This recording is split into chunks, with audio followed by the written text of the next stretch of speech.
I think what we tend to have a tendency to do is to look at the same institutions that we have and seek answers in those institutions. I started at a slightly different question, which was, what is the ideal way for humans to live? And one of the ways that we want to live is where we have full agency, where we have control over the things that matter to us, and where we engage with one another as equals. Greetings, good people. I'm Kumi Naidoo, and you're listening to Power, People and Planet, a series of candid conversations with activists and community leaders from around the world, aiming to tackle the biggest questions of our time. What's race and inequality got to do with climate change? Is our current economic and political system even capable of restoring nature or tackling inequality? And how do we start to rebuild trust, even a new social contract between citizens and people in power? Today, we are speaking with Carne Ross, and I'm really excited to have Carne with us today, a former diplomat for the British Foreign Service, now freelance diplomat, writer, and accidental anarchist, which you'll learn more about in a short while. Carne knows what it's like to speak truth to power, most notably by giving evidence that directly contradicted the UK government's justification for invading Iraq, a principled stand that resulted in him leaving his 15-year diplomatic career. Since then, Carne has written about the power of leaderless revolutions and the need for new, bottom-up democratic forms of governance and politics. Carne, thank you so much for agreeing to speak with us today. It's my pleasure, Kumi. Thanks for having me. Before we dive into the issues that we are faced with in the world at the moment, I just thought it's important at this moment when the world is crying out for moral leadership, where the world is crying out for people to act with conscience and with honesty and courage. I thought it'd be helpful for folks to just hear, what was it like to come to that point in your life that you were going to contradict the government, you were going to speak the truth, and where you knew the consequences will be the end of your career, where there would be consequence. Can you just tell us as a human being, just to humanize it for folks, how did you feel? Because I think quite often, people read about these things and they just sort of think, well, okay, people do that and it's fine. And they forget the immense emotional trauma that we go through when we're sometimes dealing with these things. Well, I think, to be honest, it was a very confusing time because I was very unsure about what to do. And I agonized about it for some time before reaching a decision. And even then, I wasn't very sure about my decision. And I think that's one of the ways I would question the sort of typical narrative of sort of moral clarity and a great moral bolt of lightning that makes you decide one thing or another. For me, it was a much more confused and grey-scaled process, one that involved me questioning my conscience, but above all, just thinking about the future. I mean, I just realized I couldn't carry on working with colleagues, with ministers who I knew to have lied about the Iraq issue. I'd worked on Iraq for many years at the UK mission to the UN, so I knew the facts. It wasn't just a kind of moral anti-war position. It was actually about facts, where I knew the facts were different from what my colleagues and my ministers were saying. And I just realized I couldn't go on and work with them anymore. So I felt ultimately I had no choice but to leave. If I can follow up with a somewhat naughty question, now that you look back when you had to make the decision and look at where you landed, do you have a sense that actually it was a blessing in disguise that had to make that choice and actually break out of a system that was not working? I think it was. I think probably if the Iraq War had not happened, if I'd not been confronted with that choice, I would still be a British diplomat today, and I'd probably be a very unhappy one. I mean, I don't think I was desperately happy before because I was part of a policy, including sanctions on Iraq, which was itself morally reprehensible. So I'm no moral angel. I was part of something bad.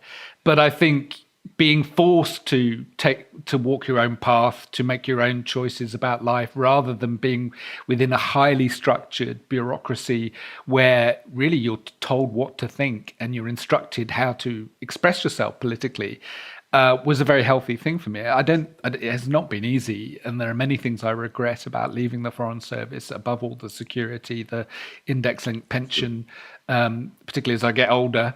But ultimately, yeah, it's been liberating. Well, I think it's so important. I mean, the reason we're so excited to have you in the series is because you had to make those choices, but you didn't have to make them either, right? It was because of who you are and the values that you choose to hold. And in fact, at one level is to hold true to some of the values you learned from government, in the sense of that's what government's supposed to do, not to lie to the people and so on.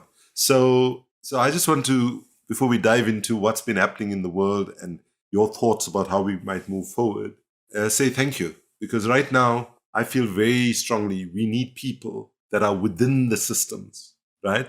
Who are willing to say, listen, and on art, in good faith, I gave my life for so many decades or years in the hope that that was going to deliver progress, justice, equity. But right now, when we are facing the most consequential decade in humanity's history, with the climate clock running out on us, we need people to actually step forward and say, listen, I did that in good faith. I didn't go there to do that in bad faith. But it would be extremely bad faith now when I analyze the world and I see that the institutional limitations are too great to deliver the solutions that are needed. So thank you once again. So the last year, as we all know, has seen unprecedented change, developments, events, the pandemic, the rise of systemic racism, nationalism, even fascism, and so on. How do you think people today now, in early 2021, after all they've been through in the last year, what's your sense of the different sets of moods you see in the world? And particularly, I'm keen to dig down into this question. How has the relationship between people and the state, or citizens and government, if you want, changed over the last year? And are people feeling more or less trusting of people in power? Well, I mean, I think on the one hand, very unfortunately, the COVID pandemic has really reaffirmed the contract between government and people, that governments say we are responsible for your security and your safety in return for you giving us your liberties. And that contract has been reaffirmed by the pandemic, because governments have led the way in providing vaccines, in controlling lockdowns and telling people how to behave, and often acting very intrusively and authoritarianly to control people's behavior. And by and large, populations have accepted that in the name of their greater safety, in order to be safe from the pandemic. And in a way, therefore, that very basic contract, which doesn't often come to the surface in our everyday life, has been really brought out and reaffirmed quite openly. On the other hand, though, alternatively, you could see it that, the fact that contract has been so exposed has led many people to question it, because governments have not protected us. They've not been successful. In this country, although, the vaccination drive has been amongst the world's best, 120,000 people have died so far. That's a lot of people who have died arguably unnecessarily. I mean, nobody really needs to die from COVID if there are proper measures in place that people are respecting, and the government acted very slowly here. So I think people have been questioning the basic contract. Is this government protecting me? Are these politicians doing what they claim to do, which is to look after us and to protect our health?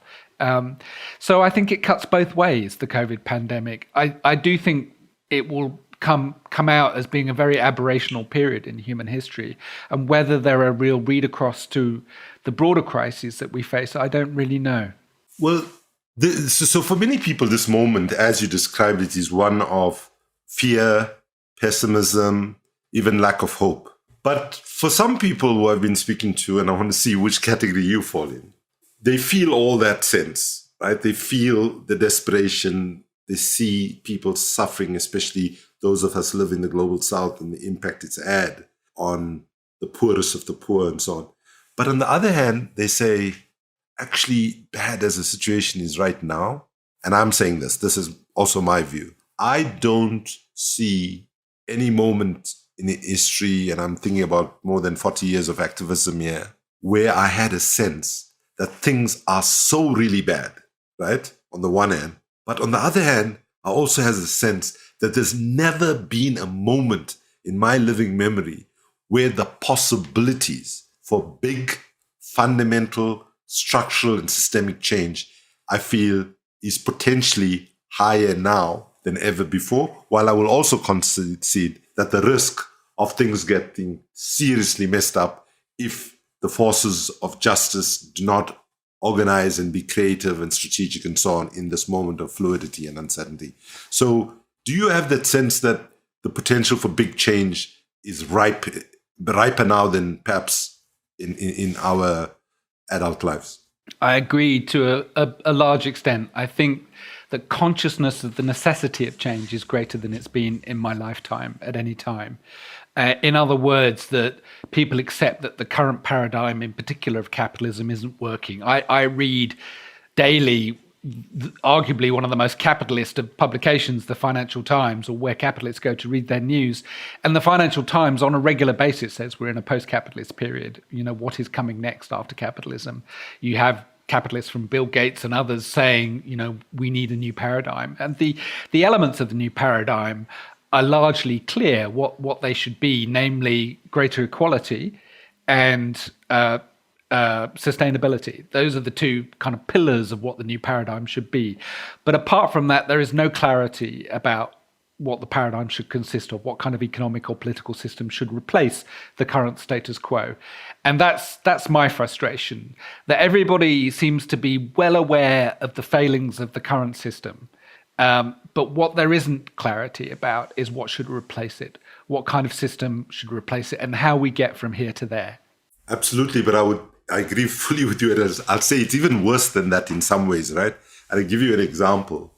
When Fridays for the Future and Greta Thunberg and the leadership went before the US Congress in one of those hearings, they got asked by the US politicians, so what's the solution? Right? You're critiquing, you're saying all of these things, what's the solution? And they very cleverly said, it's not for us to have the solution. Because basically what we get told often, don't critique the current system if you cannot have an alternative. Because as you might remember, there was a time, probably when you were in New York and the UN, where the World Bank logic, there was something called the TINA principle, TINA, which was there is no alternative. Right. And by the way, in South Africa, we have a name of Temba, which is hope and happiness, and which we say there must be an alternative. But anyway, and of course, there must be an alternative. But I think we need to push back, I feel in this moment especially, to those voices that say you cannot critique the system and say what's broken with it unless you have a fully packaged alternative sitting somewhere that you can put on the table. And I think that I agree with you, it is frustrating. And you know, the most frustrating place that I used to experience with this as head of Greenpeace and Amnesty and so on was going to the World Economic Forum on an annual basis. I would go there, they would have a poll of what is the most urgent issue in the world. And do you know, most of the years, inequality came up number one. Right? Every year, inequality was one of the three things there and so on.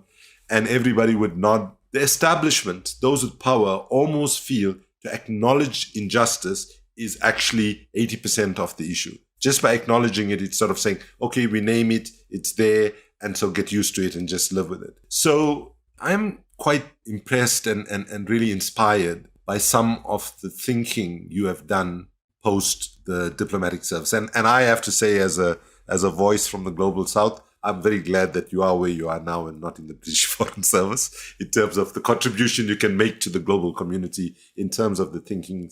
So what most importantly is that you are saying that the contract between people and governments, citizens and the state is broken. And most importantly, you say that the idea of top-down solutions by definition means it's a few at the top figuring out what to do and to try to keep the majority at the bottom in place and happy and controlled. And you're saying essentially we need to reverse that logic.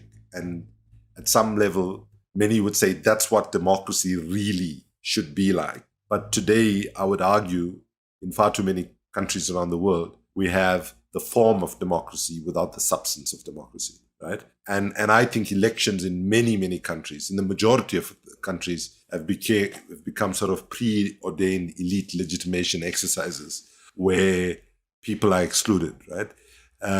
So tell us a little bit about how you think in the post-COVID movement as we move forward, what kind of bottom-up, more participatory, more impactful systems? And yeah, I just want to caveat my question by saying, answer it not just because it's nice, it's good, it's democratic, it's inclusive. All of those things, of course, you and I share. But I'm consciously wanting to ask you to answer with doing it the way you suggest in terms of broader bottom-up approaches. How is it also more impactful, right, in terms of social outcomes, right? Not that it just ticks off the nice political boxes, but show, because quite often those in power say, all of those things are political niceties and they don't work. But actually, what you are arguing, and many people are arguing, that actually if we do it right, that's what works best, and not just inclusivity and inclusion terms, but also in terms of delivering results. Well, the best example I can think of to answer your question is what happened in a Brazilian town called Porto Alegre, where they had a 10-year experiment in so-called participatory decision-making, where large numbers of people took part in deciding the city's budget priorities, whether they should be prioritizing education, water and sanitation, healthcare, or a number of municipal services. And what this was a great experiment in participatory democracy, people being part of the decisions about them. So in itself, it was a good thing. But there were very striking outcomes from the experiment, namely that the provision of city services became much more egalitarian. That up until then, city services had been concentrated in the richer areas, the suburbs, and the poorer centre had been hollowed out in terms of services. And what they found was that after the exercise of participatory democracy, the provision of services was much more even, was much more equitable. But they also found, and this was another positive outcome, not just a theoretical outcome, that party politics declined, that people were less attached to party political labels, were instead much more concerned about the issues. And one result of that was that decision-making, by being open, also helped end corruption, that the provision of city contracts had been shared out in a secretive city elite of government and contractors. And that ended because decisions were made much more transparently. So there were a number of very specific outcomes which were better, but particularly equity and corruption and transparency. Those outcomes were measurably better, and this was shown by a World Bank study, no less, hardly known as a radical organisation. But Kumi, if I may, I just wanted to go back to one thing you said in your comment just now about Fridays for the Future testifying in Congress. I do think now that, given that there is acknowledgement in places like the World Economic Forum that inequality is perhaps our number one problem, or one of the two most important problems alongside climate change, it is necessary for folks to start articulating what are the prescriptions. I don't think it's enough just to say it's not for me to provide the answers. It's for me to identify the problem and the necessity of a solution. It's for you to identify the solution, because I don't think we're getting there. I don't think the solution, particularly on things like climate change, the solution that most governments are giving out at the moment is technocratic change, is technological improvements to reduce carbon intensity of production. And that's not enough. That's not going to be enough to bring us where we need to be in terms of carbon emissions quickly enough. Likewise, equality. It's not complicated what needs to be done. You need to pay the poor more, give them better minimum wages, or tax the rich more. Ideally do both. And I think it's probably time to be really, really clear about these things that need to happen. And on climate change, for instance, we need to tax resource use rather than incomes. It's a fairly simple thing that needs to happen that isn't really happening. So I think the demand needs to shift from identifying the problem to prescribing what the solution might be. No, thank you so much for pushing back on that. And you're absolutely right. I agree with you. I guess, I've been fighting this fight now for about 20 years, right? And I used to, for example, when I was at the head of Greenpeace, especially in the early days when I started, for example, I would say, many organizations were saying we need a transition to 100% renewable energy, as soon as possible and no later than 2050, say, right?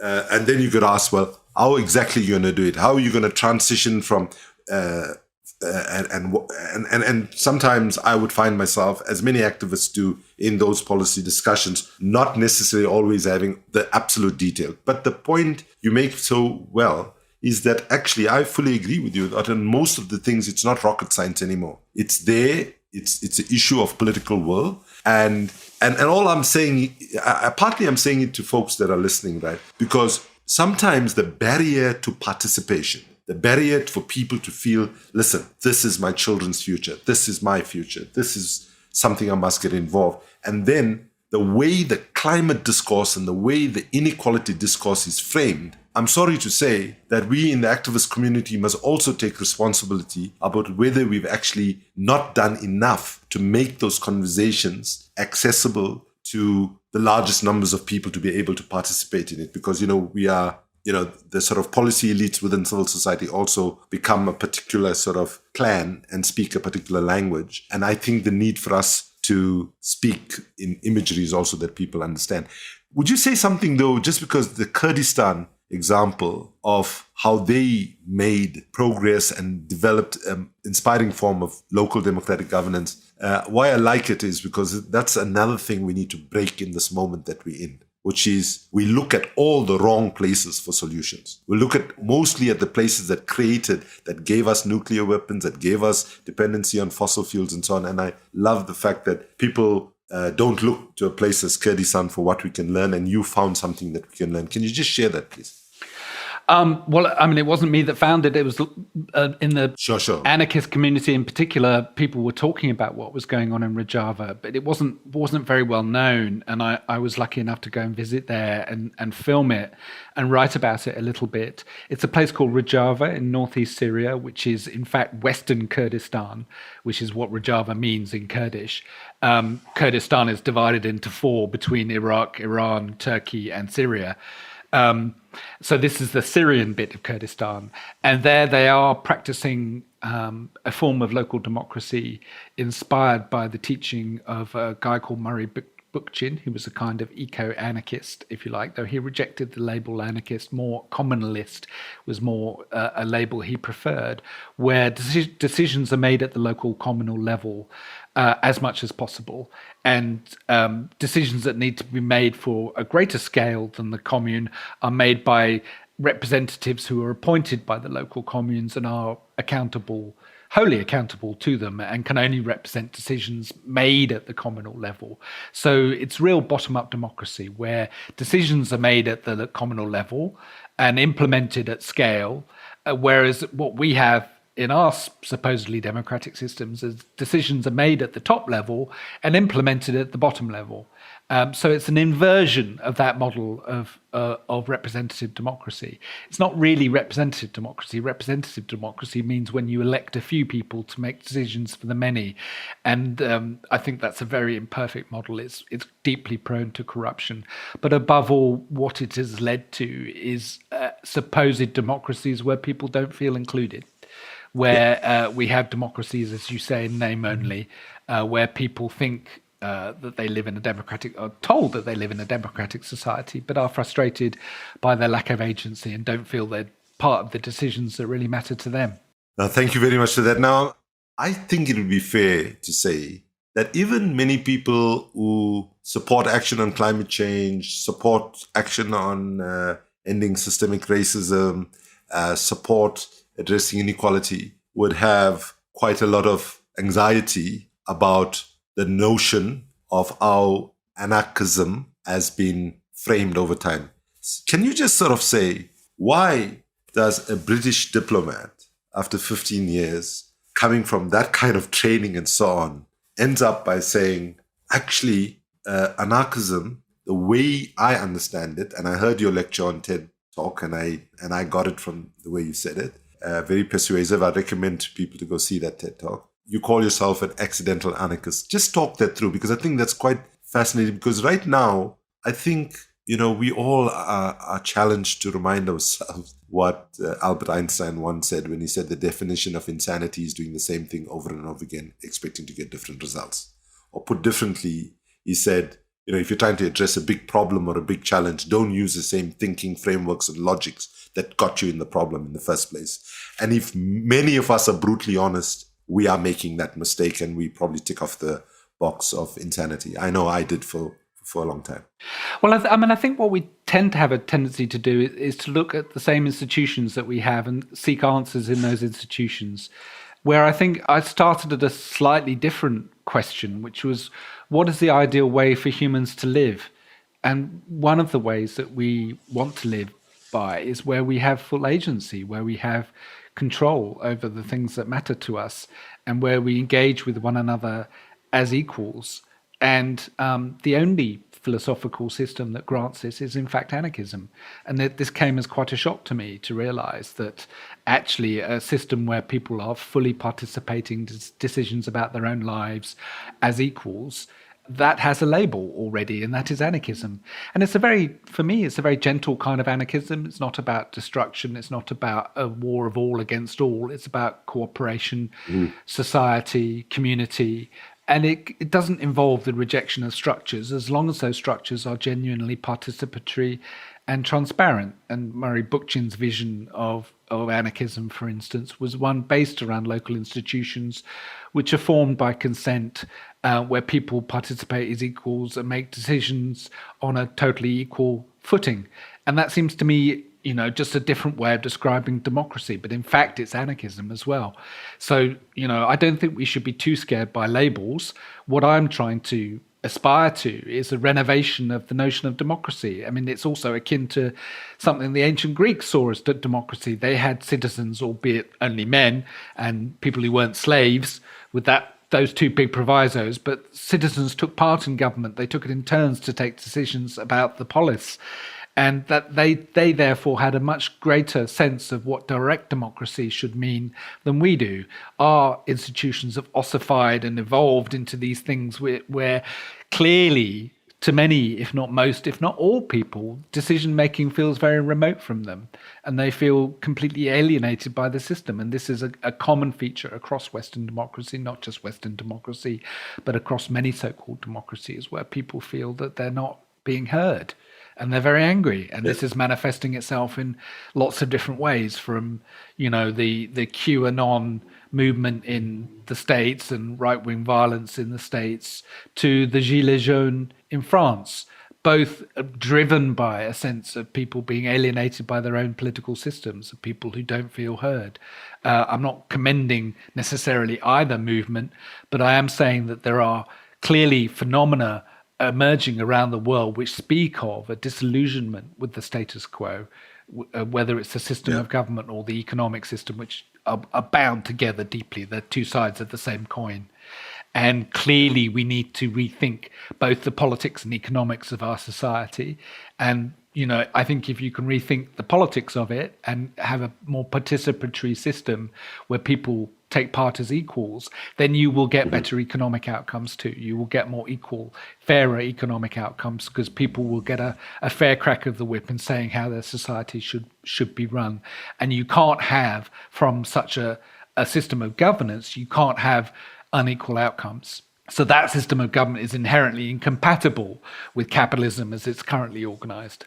Thank you. And I think we also have to acknowledge that when we, privilege bottom-up participation, grassroots participation, and so on, we also privilege local culture, local knowledge, indigenous knowledge, and so on. And formal governance has actually extinguished lots of those knowledge systems that could actually be helpful even in the moment that we find ourselves. And I would say that sadly, I think sometimes those that support inequality and exclusion sometimes have better electoral strategies in terms of dealing with this, because I think that quite often people working for positive social change make the mistake of thinking politics drives culture, but it is always culture that drives politics. And Steve Bannon and the Republican right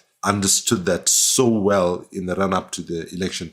And so one of the things that I've been arguing very strongly over the last years is that we have to better understand in how we project these ideas. Like, just take the idea that you just said, right? How do you communicate that idea to large numbers of people, especially when so much of misinformation, propaganda, and so on has, contaminated people's sense? And I feel quite strongly moving forward, activism must better embrace and articulate with the world of arts and culture what today some people call artivism. Because the biggest challenge we face today, I don't think, is the repressive state apparatus, even though that's seriously bad. The biggest challenge we face today is the ideological state apparatus. So to you, Khan, one of the most used, and some people are saying abused, sets of words right now is building back better. When you find every Tom, Dick and Harry, as they say, all saying build back better, you have to get a bit worried about whether there's going to be any substance in it. So tell me, what does build back better mean for you? Well, I agree. I share your skepticism that it's become this kind of ubiquitous slogan that everybody is using, from the Prime Minister to titans of industry to hedge fund traders. So there's plenty of grounds for skepticism. I don't really know. I don't really use the phrase because it doesn't mean much to me. The challenge of building back has been there long before COVID existed, of rebuilding society in better forms and better economic and political structures. That's always seemed to me to be the answer, is if you are concerned about the state of the world, there is no substitute for the satisfaction and joy and inspiration of trying to build up new systems. It's a huge challenge. For instance, setting up a cooperative rather than a privately owned company. It involves changes of culture, changes of behavior, but it can be incredibly fulfilling and exciting. And above all, it will actually start to achieve the change we wish to see. And therefore, that's my version of building back better. Would be that it's a reconstruction from within, reconstruction of society, of politics, and the economy from within. Through individual initiative, which gives people agency and fulfillment and the things that give our lives meaning. Well, that's very interesting because, there are also people who say we don't want to build back because building back means systemic racism, deep inequality. Indigenous peoples who I've engaged with over the last year are very much sort of, why would we want to build back the system that broke, our ability to live on this planet and so on. So I think having that skepticism is good. But on the other hand, I also think, tactically, progressive thinkers and forces and so on might also need to recognize that this is a train that's moving very fast. And we need to try to actually see how do we actually make sure that train goes in as close to a right direction, as possible. So in that context, I want to put you on the spot, right?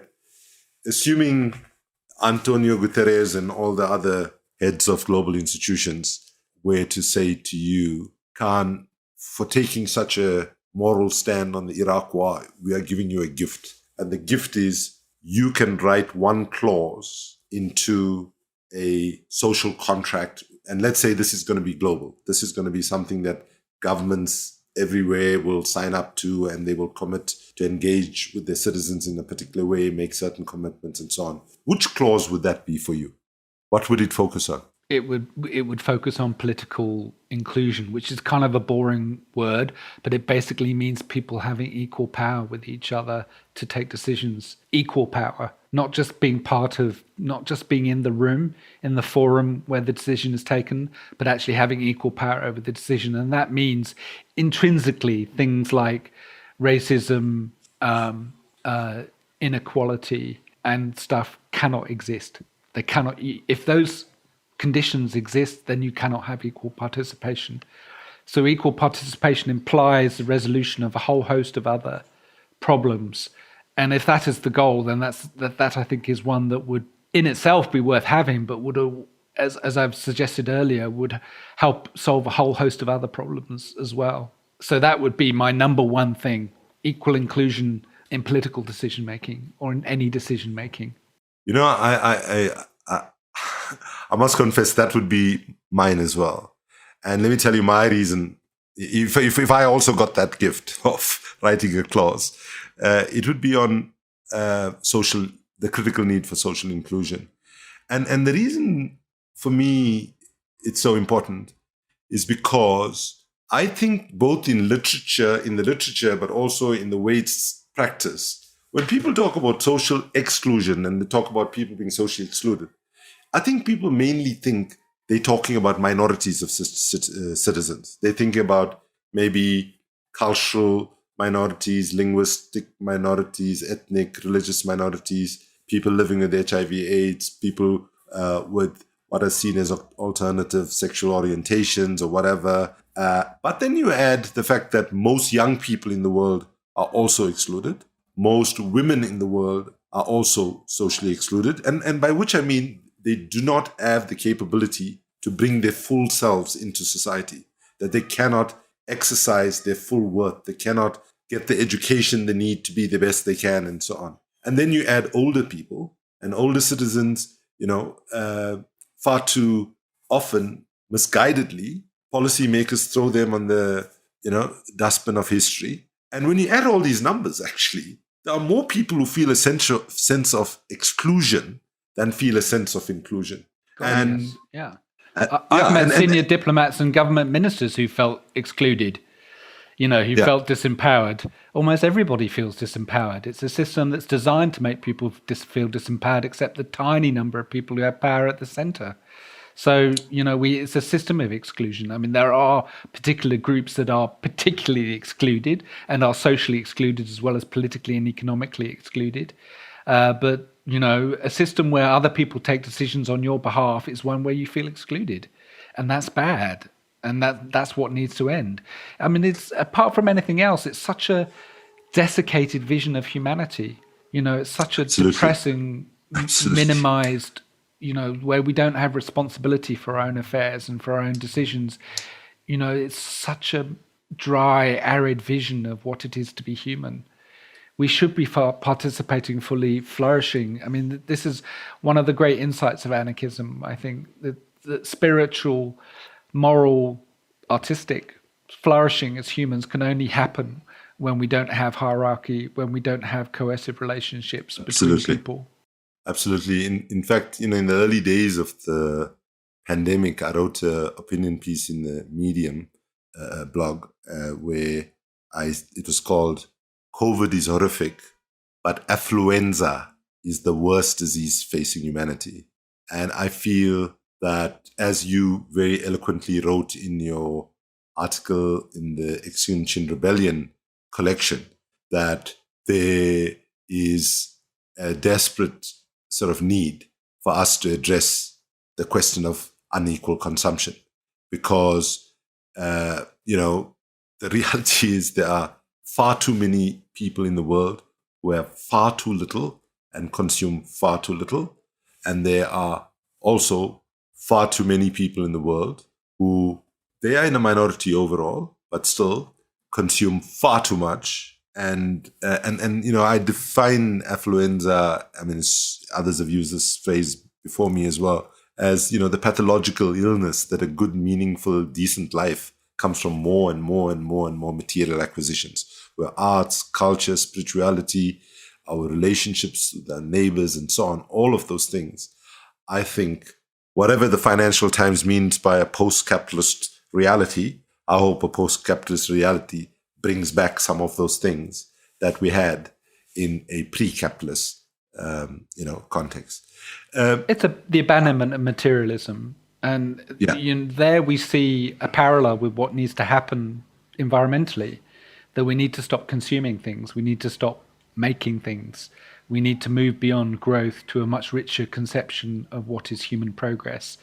And whilst providing for human need, which many people are not provided for, that can be done by redistribution from rich to poor, where everybody can have a much better life, a more comfortable life materially, but we abandon the notion that material growth is necessary for us to improve our lives, that improvement of our lives is about so many other things which don't necessarily have a monetary value, that don't certainly have a material component. Yeah, and I think the majority of people in the world, if you put them on the spot and push this question to them, they will in the end say, of course, all of those other things are much more important than materialism.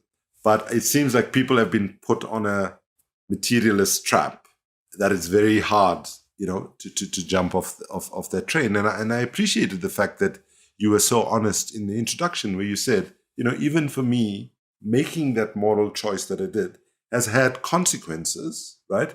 And I think, in terms of pension and so on, and that's, that's a big deal. But I think if we are going to win, there are going to have to be many more Carne Rosses who are sitting in governments across the world and in diplomatic offices who have to show the kind of moral courage that you did. But the question that's on the table that I'd like to round up with, how do people who have been excluded in the past confront power to change things? If you were to give 2 or 3 key thoughts there, what would they be? You've alluded to some already, but perhaps to just hone in a few. Well, power doesn't like giving up power. So invariably, normally it's a confrontation. It's not a conversation. You can't persuade power to give up power. Power is one cake. If you have more, I have less. It's very difficult for us to have the same amount without us negotiating it. So I think inevitably, when a marginalized group confronts power, it's going to involve some kind of confrontation, and that means considering things like non-violent action of various kinds, ranging from protest to boycott to sabotage, which may be necessary to persuade power to give up what it holds on to so tightly. Unfortunately, I've learned from being in government that persuasive argument isn't enough. We have this myth that we have this democratic discourse and debate where people listen to each other's arguments, and I don't think that's really true. I don't think people are really listening to each other. No, it's a charade, and if I put it in my learning from my sort of mistakes I've made, I think that in good faith for many years, I spent a lot of time in different roles that I found myself in engaging with heads of state, ministers, other government officials, UN system, World Bank, all of that, pleading, for change on justice and trying to push them for economic justice, social justice, and so on. And then, when the Berlin Wall came down in 1989, a lot of space opened up for those kinds of interactions. Like even in apartheid South Africa, suddenly when the change started happening, we were being invited into conversations with government and so on. And in fact, we used to jokingly say after 6 months of democracy in South Africa, that we were suffering from a new disease called consultation fatigue, and we saw it in good faith, and maybe it was done in good faith, but in the end, it was a colossal waste of time because we made a mistake then. And I want to own that and say, we made a mistake of confusing access for influence. Right? Just because we had access to people in power and so on, didn't mean that we actually had influence. Right? Clearly we didn't. If we did have influence, we won't be in, as we say in eye-level Afrikaans here in South Africa, and I'll leave it to you to go and Google it. Had we been so successful, we will not be so deep in the kak that we find ourselves as humanity. I think people can get that. So I just want to sort of thank you so much for sharing these ideas and wish you well in challenging us and actually being a role model of somebody who's, I know that you don't like that and so on, but genuinely, we need people who have led lives of effort in good faith, trying to make things better. And then, after decades, looking at these institutions and saying, my God, if I stay in this institution for another 50 years, why would things change, right? If we were not able to, deliver success right now. So good luck with all that you do. And I hope that some of these ideas that you are sharing will gain traction, because I, for one, definitely believe that we need to now be brave enough and courageous enough to say that it's not simply about thinking outside of the box. We have to throw the box away altogether and create something quite different. And if I can just bring it back to the moment we're in, we have an obligation to make sure that what happened after the 2008-2009 financial crisis does not happen again. By that I mean, what we saw those with power respond with, it was all about system recovery, system maintenance, and system protection. What we needed then and what we need now is system innovation, system redesign, and system transformation. And let's hope that voices like Khan and many others will give our political leaders, our business leaders, and civil society leaders the courage to forge ahead to a kind of new relationship between citizens and their governments so that more just social outcomes can be achieved for the vast majority of people on this planet. Thank you, Carne Ross, once again, for being with us. Thank you, Kumi. It's an inspirational conversation. I really appreciate it. Thanks for listening to this episode of Power, People and Planet. The show is produced in association with the Green Economy Coalition, one of the world's biggest global alliances fighting for green and fair economies. We would love your help to spread the message of this podcast and the conversations within, so please do follow us and leave a review wherever you get your podcasts. See you next time.